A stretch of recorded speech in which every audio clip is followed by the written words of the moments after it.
Welcome to today's Business Report. I'm Denise Williams, bringing you the developments shaping markets, capital access, and business decision-making across Jamaica and the region. Let's get into the stories that matter. Jamaica will access US $2.1 million grant from the Green Climate Fund. The funding was secured through the Caribbean Community Climate Change Center and is aimed at strengthening the country's ability to respond to climate change. The grant will help Jamaica improve access to international climate financing and develop a pipeline of projects to protect the economy, environment, and livelihoods. It comes as the country continues to recover from Hurricane Melissa, which left damage estimated at nearly 57% of GDP, highlighting the urgent need for large-scale climate funding. Climate Change Minister Matthew Samuda said the funding is critical to building resilience in the aftermath of the storm. Jamaica is the first CARICOM country to secure approval under the Green Climate Fund's new readiness strategy launched in 2024.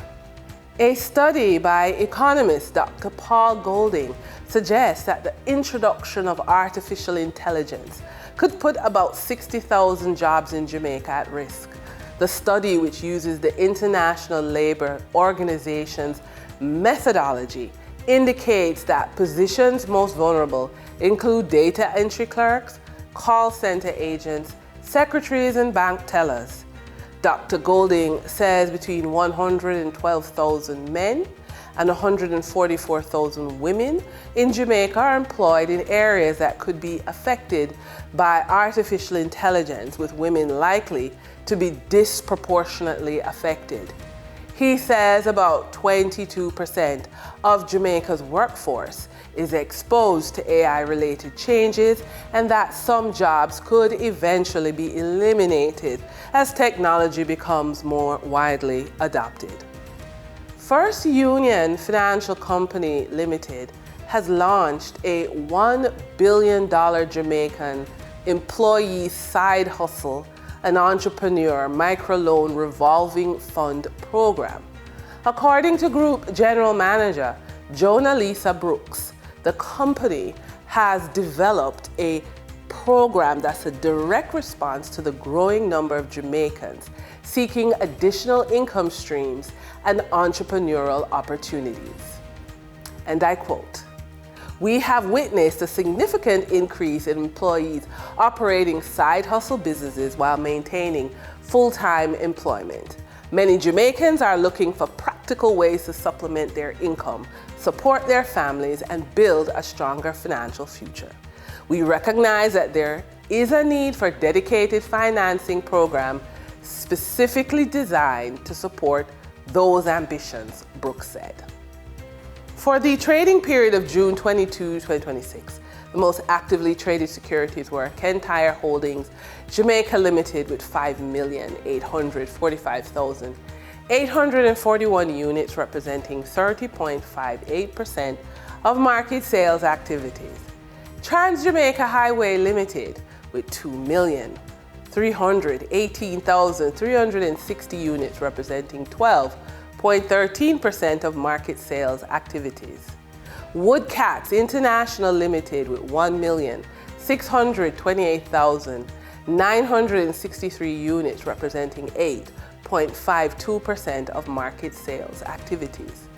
Investor activity remained concentrated in transportation and distribution plays, signaling continued interest in dividend-producing and strategic assets.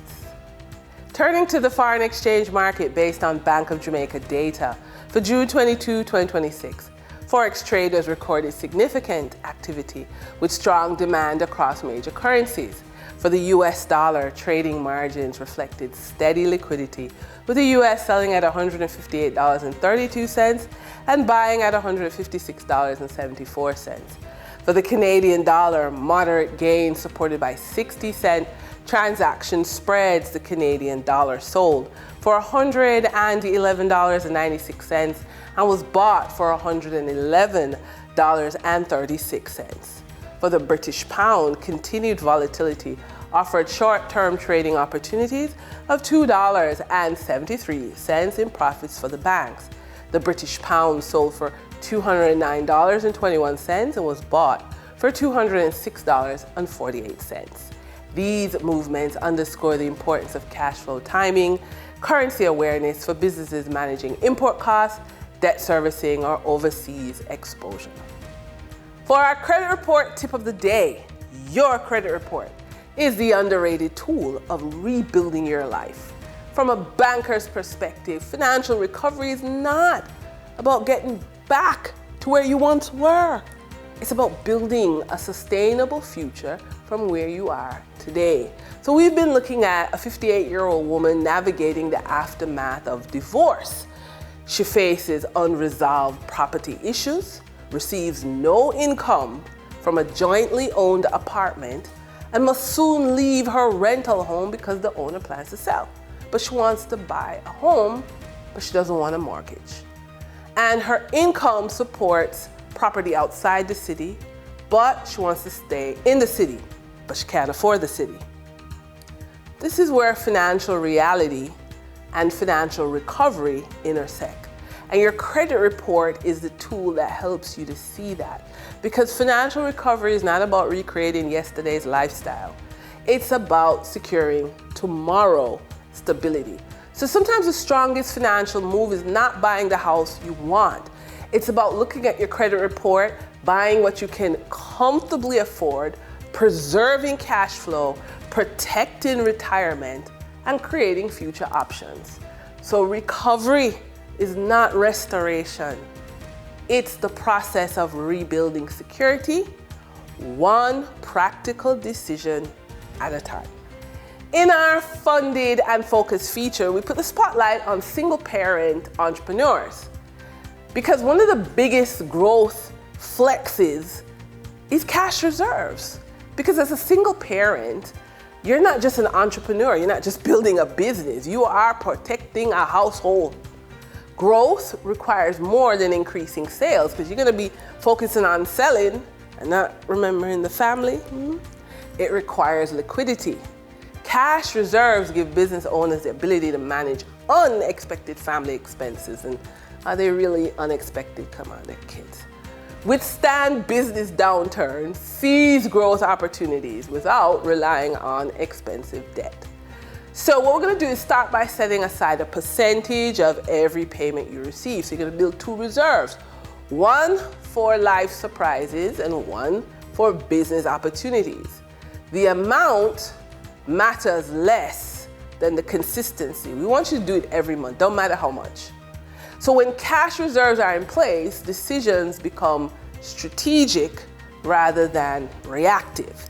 You gain the flexibility to invest in your business while maintaining stability at home. And for single parent entrepreneurs, this is not idle money.